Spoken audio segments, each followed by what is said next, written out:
తెలంగాణ ప్రజలందరికీ వినాయక చవితి శుభాకాంక్షలు. వినాయక చవితి రోజు ఎవరిని తిట్టద్దనుకున్నా కానీ నా నోటితోటి తిట్లవాడకుండా ఉండలేకపోతున్నాడు మా కరీంనగర్ స్వాతిముత్యం తొండిబంజయ్. ఎందుకు తిడతానయ్యా అంటే కేసీఆర్ గారిని తెలంగాణకు పట్టిన దశమ గ్రహం అని చెప్తాండి. కరీంనగర్కే కాదు, తెలంగాణ రాష్ట్రానికే కాదు, భారతదేశానికే నిస్సహాయ మంత్రి రూపంలో ఉన్న శని గ్రహానివి నువ్వు తొండిబంజయ్. కేసీఆర్ గారు నవగ్రహ యాగాలు పూజలు చేస్తుంటే కేటీఆర్ గారినే ముఖ్యమంత్రిని చేయడానికి, ఎమ్మెల్యేలు ఎంపీలు పార్టీ మారకుండా ఉండడానికి తాంత్రిక పూజలు వశీకరణ మంత్రాలు చేస్తాండు అని చెప్తాండు. అసలు ఇన్ని రోజులు గుండు మీదనే కాలనుకున్నా ఆ గుండు లోపల గుజ్జు కూడా లేదని అర్థమైపోయింది. అది మోకాళ్లకు అరికాళ్లకు వాకి తెలంగాణ రాష్ట్రం మొత్తం తిరుక్కుంటా పిచ్చి పిచ్చిగా మాట్లాడుతాండు. ఈయన ఫ్రస్ట్రేషన్ అంతా ఏందయ్యా అనంటే ఢిల్లీలా ఈయనకు ఒక పదవి ఇచ్చిర్రు నిస్సహాయ మంత్రి అనేసి.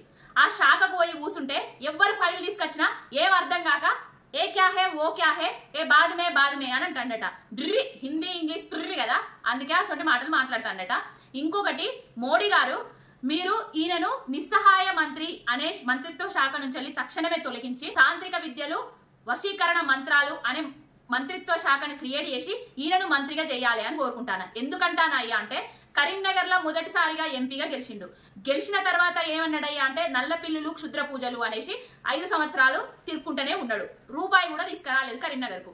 ఇప్పుడు మళ్ళా కూడా నిస్సహాయ మంత్రి రూపంలో వశీకరణ మంత్రాలు, క్షుద్ర పూజలు, తాంత్రిక విద్యలు అది ఇదనే మాట్లాడుతున్నాడు. అందుకే ఆ మంత్రిత్వ శాఖ ఇర్రి. తెలంగాణ ప్రజలు కాంగ్రెస్ ప్రభుత్వం అధికారంలోకి వచ్చిన తర్వాత ఎట్లాంటి గోసలు పడుతున్నారో అందరికీ తెలిసిన విషయమే.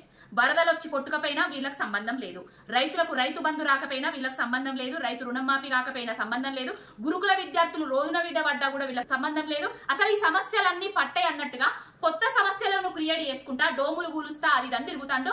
గల్లీలనేమో రేవంత్ రెడ్డి ఉన్ను ఈయన కలిసి దోస్తాన్ చేసుకుంటా తిరుగుతాండ్రు. ఢిల్లీలోనేమో బీజేపీ కాంగ్రెస్ ఉప్పు నిప్పు లెక్క ఉంటారు. మరి ఈ దోస్తాన్ ఏందో, మరి తెలంగాణ రాష్ట్రం మీద వీళ్ళ వడుడేందో, వీళ్ళ శనిగ్రహం ముచ్చట్లేందో తెలంగాణ ప్రజలందరికీ అర్థమైపోయింది.